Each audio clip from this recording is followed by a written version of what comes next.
Good afternoon sir. ನನ್ನ ಹೆಸರು Nabi sir. ನಮ್ಮ ಶಾಲೆ ಹೆಸರು ಜಿ.ಎನ್.ಎಸ್. ಯಾದವ್ ಶಾಲೆಯಿಂದ ನಾನು ನೂತನ ಹೆಲ್ಮೆಟ್ ತಂದು ಪ್ರಯೋಗ ಮಾಡಿಕೊಂಡು ಬಂದಿದ್ದೇನೆ.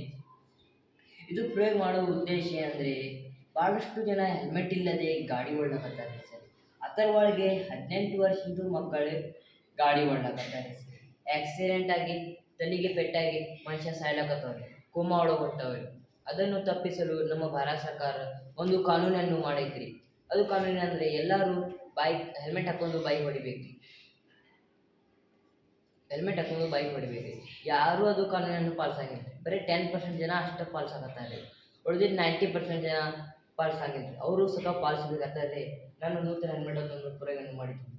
ಮತ್ತು ಏನಂದರೆ ನಮ್ಮ ಕರ್ನಾಟಕ ರಾಜ್ಯದಲ್ಲಿ ವರ್ಷಕ್ಕೆ 9,000 ಜನ ಆಕ್ಸಿಡೆಂಟ್ ಆಗಿ ಸಾಯ್ಲಕತ್ತಾರೆ ರೀ. ಬರೀ ಕರ್ನಾಟಕ ರಾಜ್ಯದಲ್ಲಿ ವರ್ಷಕ್ಕೆ 9,000 ಜನ ಸಾಯ್ಲಕತ್ತಾರೆ ರೀ. ಮತ್ತು ನಮ್ಮ ಭಾರತ ದೇಶದಲ್ಲಿ ಎಷ್ಟು ಜನ ಸಾಯ್ಲಕತ್ತಾರೆ ಸರಿ ಲೆಕ್ಕ ಹಾಕ್ರಿ. ಈಗ ನಮ್ಮ ಕಣ್ಣು ಮುಂದೆ ಲಕ್ಷಾಂತರ ಆಕ್ಸಿಡೆಂಟ್ ಆಗ್ತಾವೆ. ಅವು ನಮ್ಗೆ ಕಾಣಂಗಿಲ್ಲ ಸರಿ. ನೀವು ಸಹ ನೋಡ್ತೀವಿ ರೀ. ನಾನು ಇದನ್ನು ನೂತನ ಹೆಲ್ಮೆಟ್ ಅಂತ ಪ್ರಯೋಗವನ್ನು ಆಕ್ಸಿಡೆಂಟ್ ಆದರೆ ತಲೆಗೆ ಹೊಡಿಬಾರ್ದು, ಮನುಷ್ಯ ಸಾಯಬಾರ್ದು, ಅದಕ್ಕೆ ಪ್ರಯೋಗವನ್ನು ಮಾಡಿದ್ದೇನೆ. ಇದು ಪ್ರಯೋಗ ಮಾಡಲಿಕ್ಕೆ ಏನೇನು ಸಾಮಾನು ಬಳಸಿ ಅಂದರೆ ರಿಲೇ ಮೋಟರ್, ಬ್ಲೂಟೂತ್ ಸೆನ್ಸರ್, ಬ್ಯಾಟರಿಗಳು, ಕಾರ್ಡ್ಬೋರ್ಡ್ ಮತ್ತು ಹೆಲ್ಮೆಟನ್ನು ಬಳಸಿ ಇದನ್ನು ಪ್ರಯೋಗವನ್ನು ಮಾಡಿದ್ದೇನೆ. ಇದು ಪ್ರಯೋಗ ಹೇಗೆ ವರ್ಕ್ ಆಕೈತಿ ನೋಡೋಣ ಬನ್ನಿ ಸರ್. ಹೇಗೆ ವರ್ಕ್ ಆಗುತ್ತೆ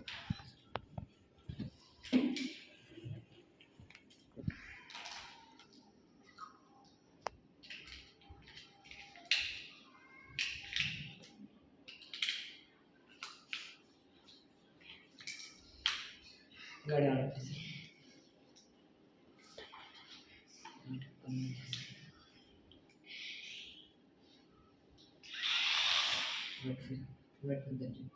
ಹೆಲ್ಮೆಟ್